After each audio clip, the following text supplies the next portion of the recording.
Hey everyone, welcome to our live chat. It is the 3 o'clock live and we are ready to go. Hello, Candy. Hey, Patty. Good to see you.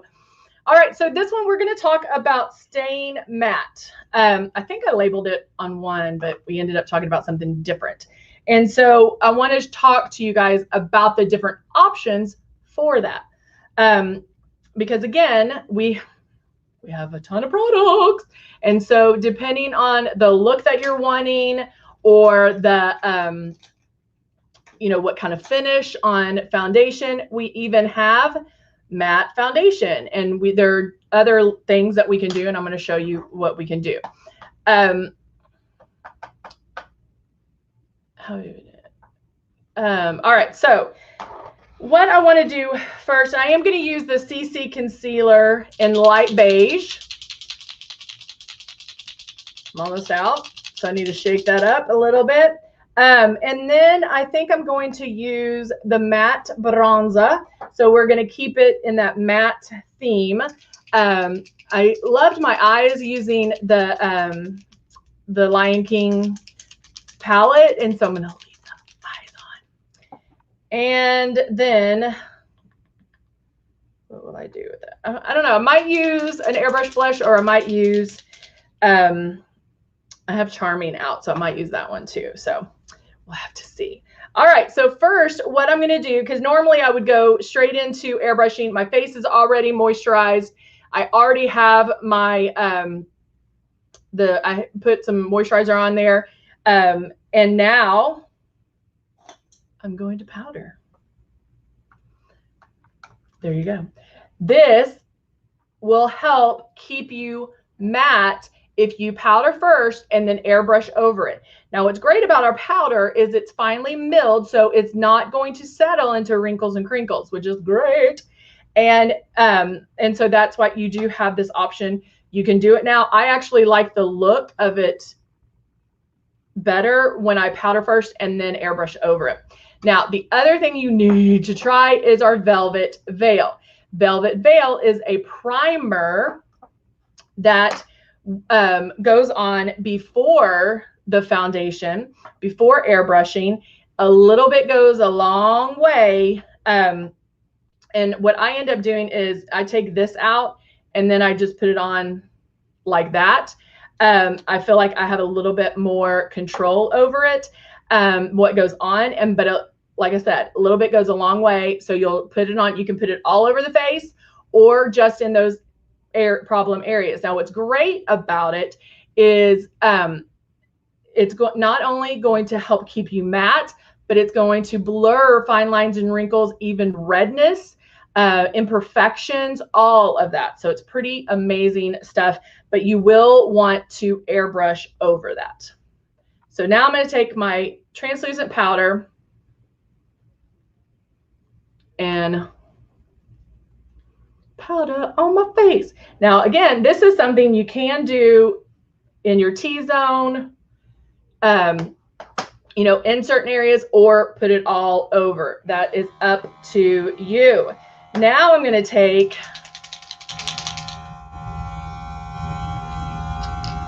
the CC. Ooh, I'm out. I'm out of the CC concealer. So I have to get more of that.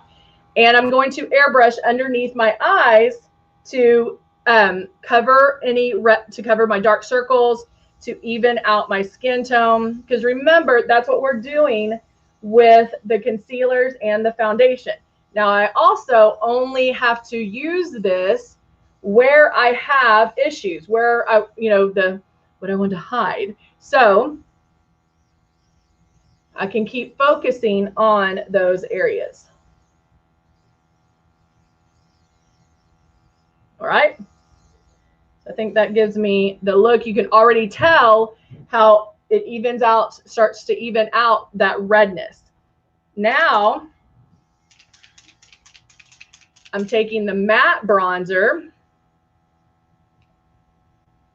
and using about 3 drops. I'm going to do some contouring. So let's put my hair behind my ears and then I start making that movement before I pull back on my trigger.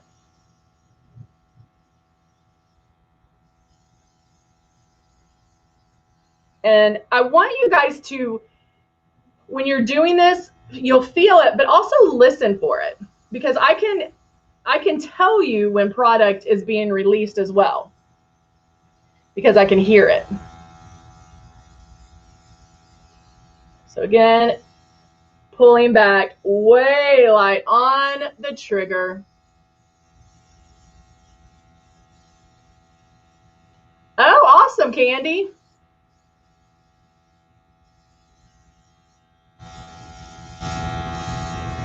I'm going to go in and do a little bit on my nose contouring as well. Super, super light.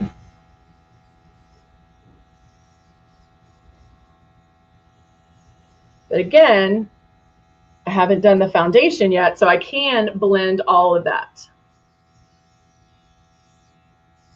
All right. So that was about 3 or 4 drops, and you heard, like, I still had some in there. It's still, you know, I'm still using, that will show you how light I'm pulling back on the trigger. All right, so now I'm going to go in.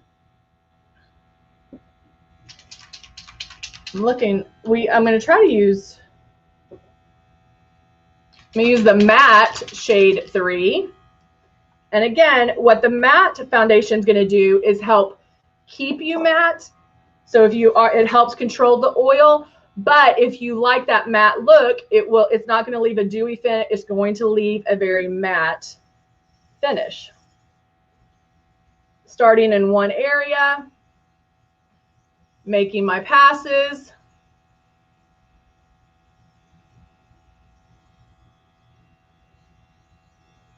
I make one complete pass, and then I'll stop, look in the mirror. Okay, where else do I need it? But see how it's keeping me matte. I can go back. If I want everything matte, then I can do that. But I can go back with a shimmer and add shimmer if I want to.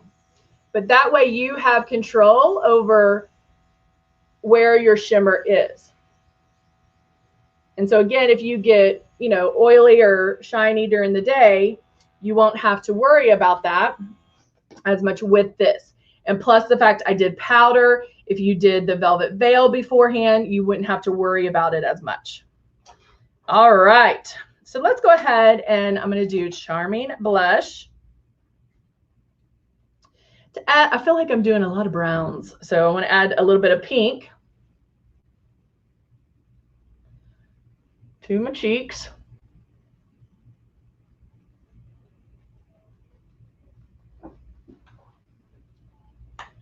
And it does have a little bit of gold in it too, which I do like, but I love that Charming Blush. Love it, love it, love it. And then of course I would finish this off, because my eyes were already done, but I would finish this off with mascara. Actually, we could probably go ahead and do that. If I know where my mascara is. I'm like, where'd I put it? So I will curl the lash. I always like to curl on my lashes. It opens up the eyes. I mean, it just really does open up the eyes. And then using the larger part of the brush, I use that end to get the product on, and then I can use the thinner end to separate and get all the way into like the bridge of the nose.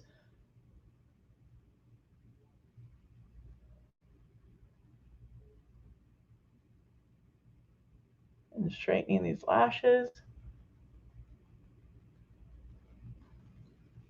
Separating the ends.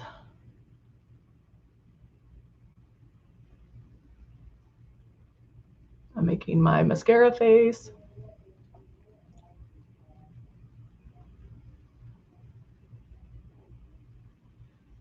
I'm going to separate those a little bit. So that's what I do like about this brush, is that you can go in and separate.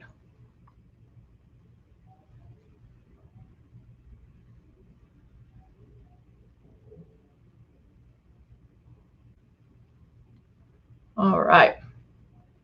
grab some at the bottom, brushing that back and forth, making sure I have it all where I want it.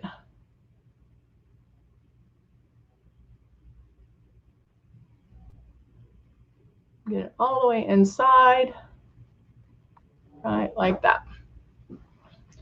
I could probably play with mascara for a good while because I'm always tweaking it.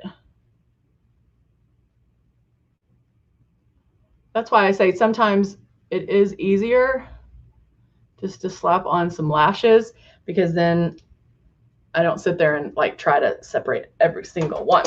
That makes it a little bit faster. All right, now I'm going to add Dusty Rose lip liner, which is a great neutral.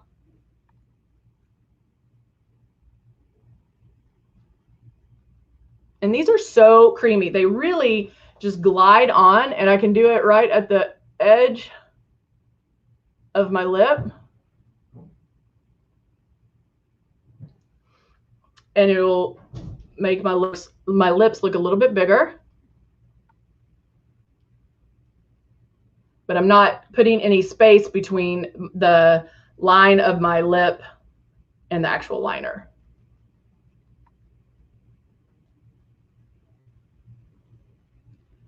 And filling that in a little bit as well.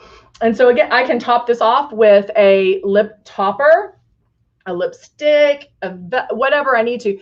So most of the time, lipsticks or lip liners are going to help not feather out, and so they'll keep everything in place. I know with the stains, it makes it a lot easier to put on the stains when I have a lip liner. But again, that's just, you have to see what works best for you and what's the look that you want. So definitely try both ways out to see what you prefer. So there you go, guys. This one was an easy one, but we'll be back. We'll be back. We'll be back at 5 o'clock for our Thursday, our last one of the day. All right. Thank you so much for joining me, and I'll see you soon. Bye for now.